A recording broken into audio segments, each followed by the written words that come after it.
Toujours dans l'actualité internationale, c'est demain que Nicolas Sarkozy entame une visite en Syrie. Une page se tourne, ce rapprochement est un pari français, car la Syrie, il faut le rappeler, était considérée il y a quelques mois encore comme un État voyou, allié de l'Iran, soutenant le Hezbollah. Alors à quoi ressemble ce pays aujourd'hui? Est-il en train d'évoluer? La poigne de fer du régime El-Assad va-t-elle se desserrer?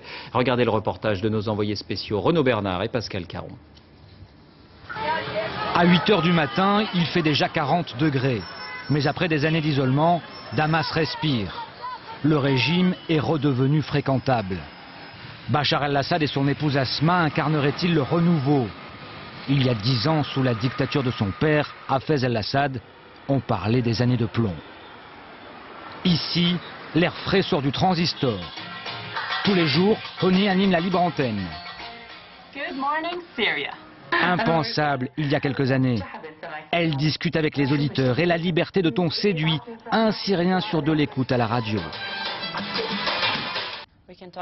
On peut aborder tous les sujets. La sexualité, les abus sexuels, les addictions de toutes sortes, même la drogue. C'est la liberté. Et pouvoir faire ça, vraiment, c'est la liberté. La liberté pour les Syriens, le concept reste relatif. À 24 ans, Diana est une jeune cadre prospère. Elle gagne 4 fois le salaire moyen.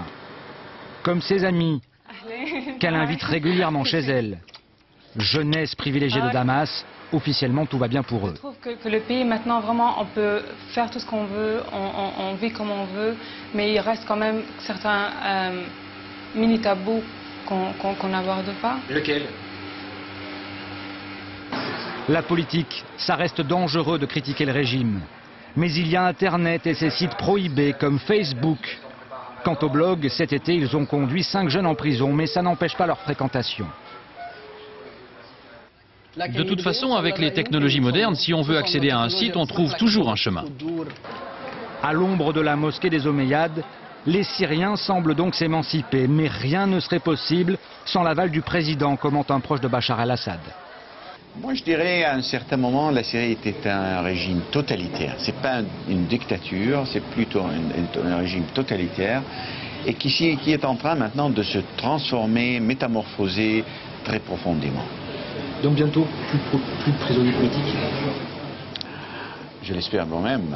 Selon Amnesty International, il y aurait encore 1500 prisonniers politiques en Syrie. Petit à petit, Bachar el-Assad émancipe la Syrie, à une exception près, pas d'ouverture politique. Le président vient d'annoncer qu'il va bientôt autoriser la création de partis d'opposition, mais pour le moment, ceux qui critiquent le régime risquent toujours d'être jetés en prison. Et ce soir, l'Elysée annonce la probable signature de nouveaux contrats d'exploration et d'exploitation de pétrole pour Total en Syrie.